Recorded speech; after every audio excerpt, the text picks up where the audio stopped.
व्याख्यानमाला के अगले चरण में मैं भ्रमर गीत सार की 177वें पद की सप्रसंग व्याख्या प्रस्तुत कर रही हूँ। जो पे उदो हृदय मांझ हरी, तो पे इतनी अवज्ञा उन पे कैसे सही परी। प्रस्तुत प्रसंग है कि ज्ञान मार्ग का उपदेश देते हुए उद्धव ने गोपियों से कहा कि आप ब्रह्म का ध्यान करो। ब्रह्म तो घट घट में व्यापक है, आप उसे अपने हृदय में ही ढूंढ सकती हो। गोपियाँ अपने निश्चल मन में इस बात को समझ नहीं पाती, अतः वे उद्धव से इसके बारे में तर्क करते हुए पूछती है कि हे उद्धव, यदि भगवान श्री कृष्ण हृदय के मध्य ही विराजमान है तो वे हमारी इतनी अवज्ञा क्यों कर रही हैं।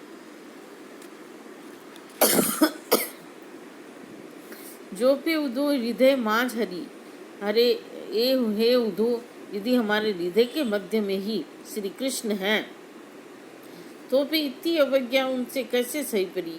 तो वे हमें दर्शन न दे करके हमारी इतनी अवज्ञा कैसे कर रहे हैं, हमारा इतना तिरस्कार कैसे कर रहे हैं और उनसे ये सब दुख दर्द कैसे देखा जा रहा है।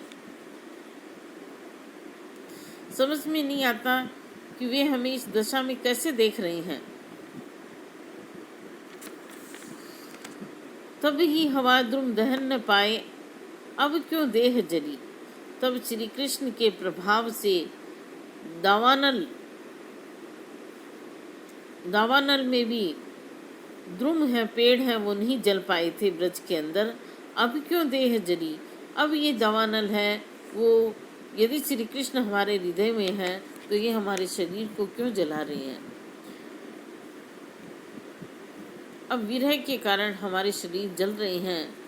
यदि श्री कृष्ण यही हृदय में ही है तो अब उनके प्रभाव से दावानल की तरह यह विरह की अग्नि शांत क्यों नहीं हो रही है। यदि सुंदर श्री कृष्ण हृदय में है तो वे हृदय से निकलकर हमारे विरह की अग्नि को शांति क्यों नहीं कर देते। इंद्र सूर्य श्याम निकसी उड़ते, हम शीतल क्यों न करी। सुंदर श्री कृष्ण है, वो हमारे हृदय से निकल कर के हमें शीतल क्यों नहीं कर देते। इंद्र रिसाए बरस नयनन मग घटत न एक घड़ी। इंद्र के क्रोधित होने से हमारे नयनों के मार्ग से निरंतर अश्रु जल बह रहे हैं और एक भी घड़ी कम नहीं हो रहे हैं। भीजत शीत भीत तन कांपत रहे, और इस बरसते हुए आंसुओं के जल में हमारा शरीर भीग रहा है, हमें ठंड लग रही है और हम कांप रहे हैं। ऐसे समय में यदि श्री कृष्ण हमारे हृदय के मध्य हैं तो गिरी क्यों न धरी, तो उन्होंने गोवर्धन पर्वत को धारण क्यों न किया। जबकि ब्रज के अंदर जब इंद्र के कोप से भारी बारिश हुई थी तब श्री कृष्ण ने ब्रजवासियों को बचाने के लिए गोवर्धन पर्वत को धारण कर लिया था। कर कंकन दर्पण ले दो, अब यही अनख अरी। हाथों के कंकन और दर्पण ये दोनों हमें हैं वो जलाने वाले लगते हैं, कूटने वाले लगते हैं, क्योंकि हाथों के कंगन है वो दुर्बलता के कारण ढीले हो गए हैं और मुख की शोभा जाती रही है, तो दर्पण देखने से क्या लाभ भला। ए तो मान सुर सुनी योग जू विरनी विरह धरी। यहाँ पे प्रस्तुत पद के अंदर गोपियाँ कह रही हैं कि आपकी योग की बातों की अपेक्षा हम विरह में ही मरते रहना पसंद करती हैं। भाव ये है कि श्री कृष्ण का विरह हमें अभिष्ट है, चाहे उसमें हमें कितना ही कष्ट उठाना पड़ रहा है, पर आपके निर्गुण ब्रह्म को हम स्वीकार नहीं कर सकती।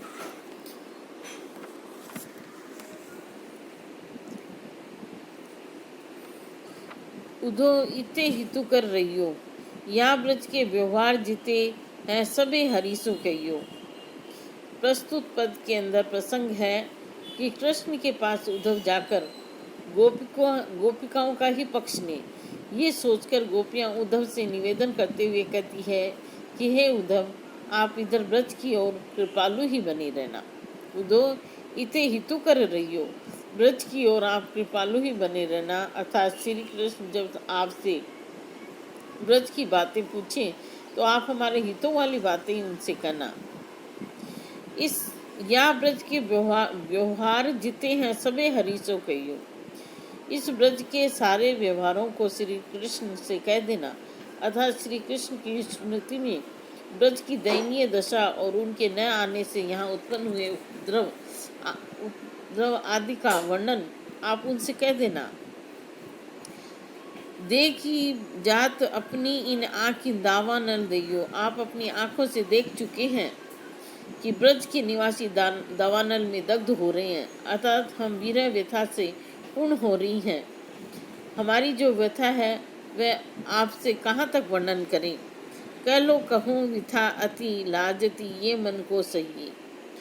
हमारी विरह व्यथा का वर्णन करने में मन में हमें संकोच होता है और इसमें लज्जा भी आती है।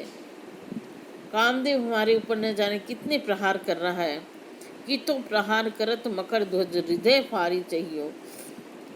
ये कामदेव है, हमारे ऊपर न जाने कितने प्रहार कर रहा था। कामदेव हम पर बहुत प्रहार कर रहा है, हम काम भावना में अत्यंत त्रस्त हो रही हैं, ये भाव है। हमारा हृदय इन कष्टों को झेलते झेलते फटना चाह रहा है। सूरदास कहते हैं, ये तो नहीं जरी जात सूर प्रभु नयनन को भैयो।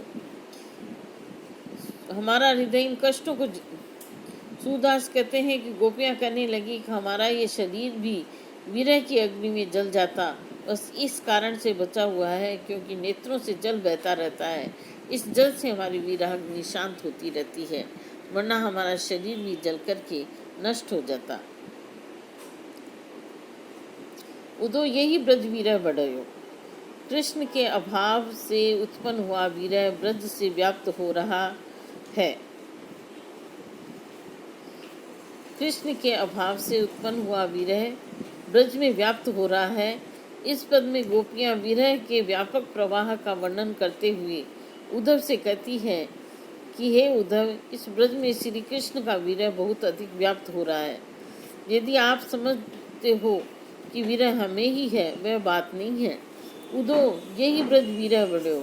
ब्रज के अंदर विरह व्याप्त हो गया है। ब्रज के घर बाहर सर्वत्र विरह फैल रहा है।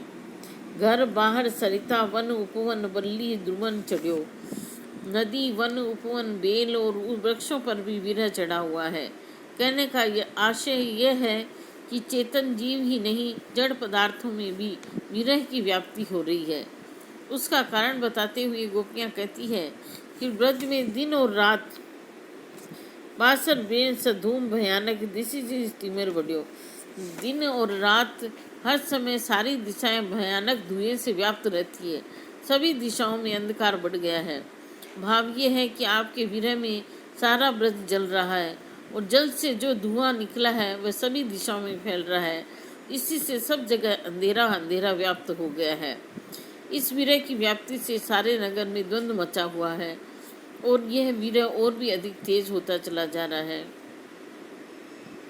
यहाँ पर जल से ही अग्नि की वृद्धि हो रही है। इस कथन का अभिप्राय ये है कि आंसुओं के जल को बहा बहा कर हम विरह व्यतीत हो रही हैं। अब तक तो हम सब जलकर भस्म हो जानी चाहिए थी, परंतु हम नहीं जली क्योंकि हम बार बार हा हरि का उच्चारण कर रहे हैं। जरी किन होत भस्म क्षण मैया, हा हरि मंत्र पढ़ियो। सूरदास प्रभु नंद नंदन बिनु नाहिन जात कढ़ियो। सूरदास जी कह रहे हैं, श्री कृष्ण के नाम के सहारे हम विरह में पूर्णतः झुलसने से बच गई है, ये भाव है। सूरदास कहते हैं कि गोपियाँ उद्धव से कहने लगी कि हे उद्धव, ये विरह जो ब्रज में व्याप्त हो रहा है बिना श्री कृष्ण के यहाँ से दूर नहीं हो सकता है। पद सो अनल उठ्यो में विशेषोक्ति अलंकार है। विरह का मानवीकरण इक्षणीय है। ब्रज विरह बड़ियों में वृत्यानुप्रास दृष्टव्य है।